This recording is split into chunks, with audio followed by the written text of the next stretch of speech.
Hello everyone, I'm Yoshitomo's Headband, and today I have a very late New Year special. I wrote this on Wattpad on December 31st and later decided it would be a good story for my first video, so here I am. This is one of my favorite ships, so I really hope you like it. The loudness of the party started increasing in Himekawa's ears. Nothing had changed, but his mind was starting to get overwhelmed, desperately trying to focus on all the individual things going on around him. The Tsubaki Hara team had decided to attend a New Year's party, with a couple other teams. It was held in a high penthouse, polished floors and huge glass windows. What you'd expect a penthouse to look like. He was only confident in participating because his team was, overall, surprisingly laid back. He hadn't accounted for everyone else. Normally, his friend, Yoshitomo, would be there to stay by his side and regulate his anxiety. But he wasn't there. Himekawa didn't know if his friend had attended at all, actually. He never texted him about it, and, not wanting to be awkward, Himekawa never texted him about it either. It would be a nice party, if it weren't for everything just mentioned. Himekawa. Himekawa turned around to see Teradomori shuffling towards him. He struggled to get past a few bodies, but eventually made his way over. You good? Himekawa glanced around before looking back at Tera. His hair was ruffled and he was holding a glass of water, maybe a bit stuffy. As long as you're okay, he landed a hand to Himekawa's back, giving him a few pats before pulling away. You can always come to me if you're feeling out of place. Okay. Himekawa nodded awkwardly. He knew Tera was just trying to make him feel comfortable, but if anything the interaction made him more anxious than before, as if Tera had pointed out every reason why Himekawa should feel nervous. He turned away, towards the kitchen in hopes of less people. There were less people, that is. But infinitely more chaos. It was a group of 3 boys, one of them laughing and bouncing a volleyball on the floor. Another chugging a gallon of orange juice, and the third standing on the counter. A Bluetooth speaker sat on top of the fridge, playing entirely different music than what was on outside of the kitchen. They were all talking over each other, and Himekawa wondered how in the world they were still holding a conversation. Hey! You're the pinch server. Of the Tsubaki Hara. Tsubaki Hara team. You do the underhand serve. Goes real high. The one standing on the counter grinned, and then hopped down. I'm a Samashi, what's yours, again? Himekawa stood in shock. Shock that someone knew who he was, and shock that he was being spoken to in the first place. Himekawa. Ha. Himekawa. Him. I'll call you Kawa. Himekawa's too long. He walked towards Himekawa's side, and then pointed to his 2 friends. That one, he said, pointing to the boy bouncing the volleyball, is Minamida. And that one, pointing to the boy almost done drinking his orange juice, is Nurikawa. Nurikawa leaned back, letting the last drops of juice slide down his throat, and then straightened out again, gasping. He smiled at Himekawa. So, Kawa, what brings you to the party? Dart? New Year's. The boys stared at him, and, feeling anxious, he added on, I'm just hoping to have a good time. I like being able to talk to other teams and make connections. That was mostly a lie, but it seemed to be what the boys wanted to hear. Nice. Gimme your email. Asamashi pulled his phone from out of his pocket, and handed it to Himekawa. Himekawa awkwardly input his email and handed it back. You know, Asamashi started, sliding his phone back, I was hoping to meet some cute girls. But then I remembered this is an all-boys volleyball party. So no. I'm just stuck with these losers. We tried telling you, but every time one of us started speaking you talked over us. He caught the volleyball as it bounced up to him, and held it at his side. It's a pain interacting with you. Whatever. You're still here, interacting, aren't you? Clearly I'm not that bad. Minamida scoffed, a light red color appearing across his face, and looked the other way. Sure. Asamashi walked over to the fridge, pulling out a cup. Want some orange juice, Kawa?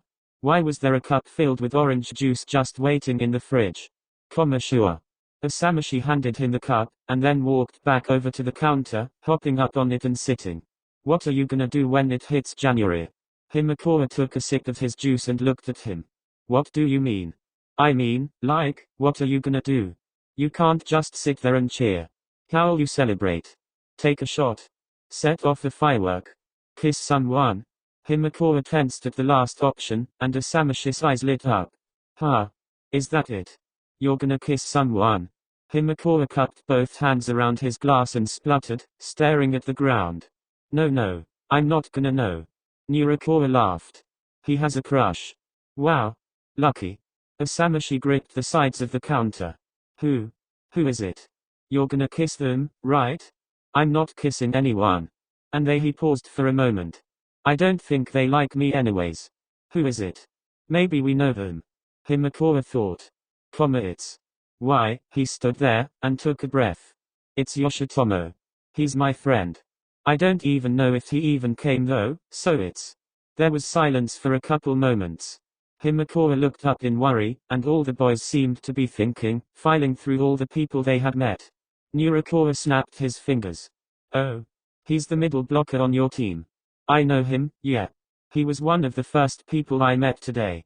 Himekawa perked up. So he had attended. Asamishi leaned over and gave a confused look to Nurikawa. Remind me. He was the one with the headband and the light hair. The nice one. Asamishi seemed to think for a second, and then his eyes went wide. Oh yeah. I remember him. He was cool. Didn't talk to him for more than a minute or two though.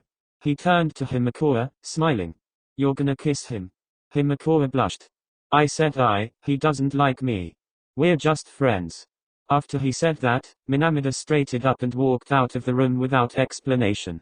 The boys looked back to Himekawa once Minamida was out of sight. Well, New Year's is the perfect time to find out if that's true, isn't it? I bet you haven't even asked him, have you? Himekawa pursed his lips and looked to the side. That's what I thought, it's okay. Just wait a moment. Himekawa didn't know what he meant by that, but he did. He waited a moment along with the two boys, in silence. Well, as much silence as you could get with a literal party raging right outside the kitchen. Eventually Minamida walked back in. He's out on the balcony, Yoshitomo. Really? That couldn't be more perfect. He's out on the balcony, Kawa. Himekawa was confused and embarrassed and nervous all at once. Why did Minamida go out searching for Yoshitomo? What? Dude, your crush is on the balcony. And it's only like 15 minutes until midnight.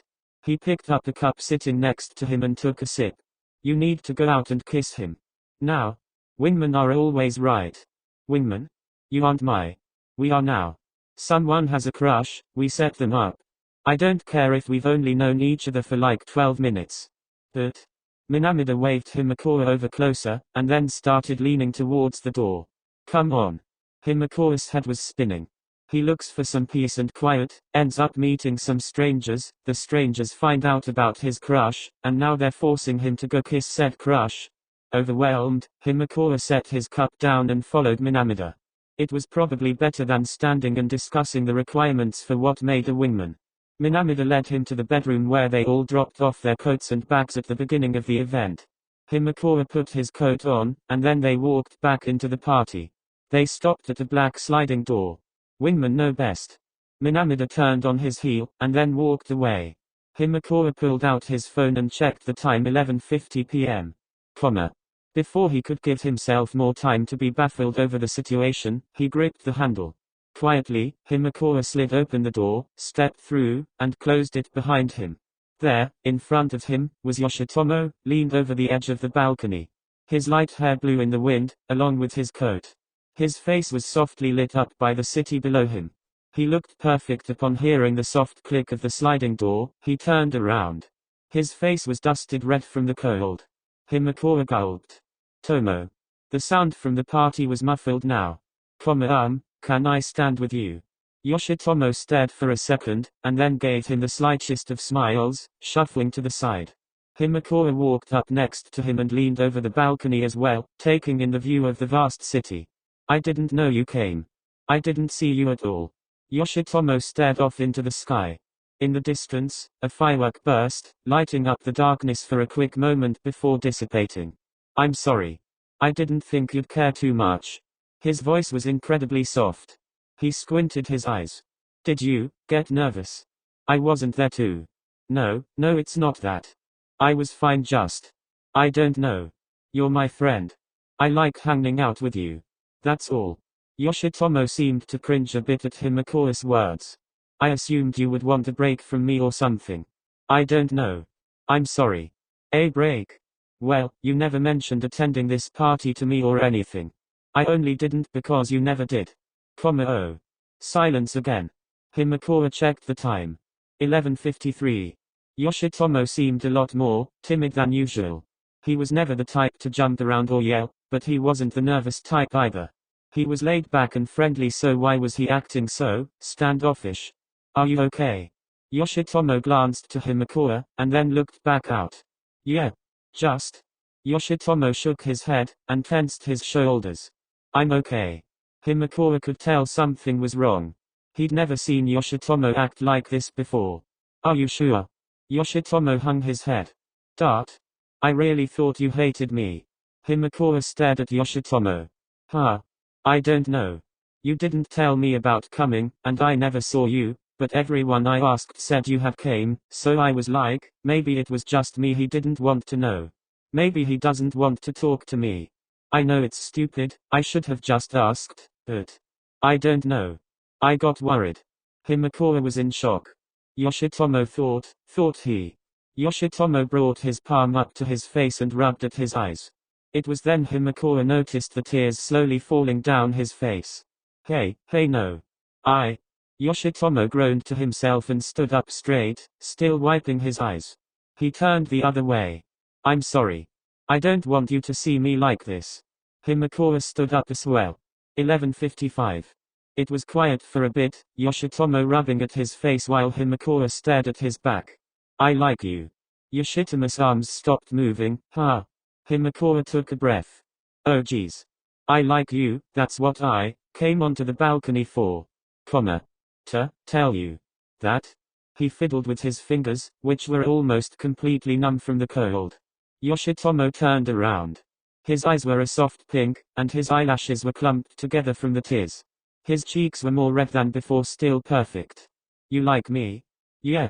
Himekawa awaited another reply, and when one didn't come, he shoved his hands in his pockets. Sorry. You don't have to do anything. I just wanted to tell you. He began to turn away, disappointment washing over him. No, wait. A hand gripped the sleeve of Himekawa's jacket. I like you too. Himekawa looked at the hand holding his jacket, and then trailed back up to Yoshitomo's eyes. You, really? Yoshitomo tried his best to give a weak smile. If I didn't, I wouldn't be so upset over thinking you didn't want to talk to me. Yeah. That made sense. Oh. I guess you're right. They both chuckled lightly, letting the awkwardness fall away from in between them. Himekawa opened his mouth to say something, when a loud chant sounded from inside the house. Although muffled, he could hear it clearly. 10. Himekawa's breath hitched. He turned fully to Yoshitomo. 9. Yoshitomo's fingers stayed holding the fabric of Himekawa's sleeve. He cocked his head slightly. 8. Himekawa started to sweat. My friends they. 7. My friends told me to kiss you. 6. Yoshitomo just looked more confused. What? 5. My friends they. 4. Some guys, inside, they got my email and they. 3. They knew who you were and. 2. They wanted me to kiss why. I know what you said the first time, silly. 1. In one swift motion, Yoshitomo leaned down and pulled Himekawa towards him by his jacket. Their lips met, and fireworks filled the night sky surrounding them. Cheers erupted from the inside of the penthouse. After a moment, their lips fell apart. Himekawa almost leaned forward to chase them back, but he quickly stopped himself. Yoshitomo let his fingers fall away from their grip on Himekawa's jacket. He straightened out, and smiled. Happy New Year. And that was it. I hope you liked it. It was my first video, so I'm sorry for any mistakes.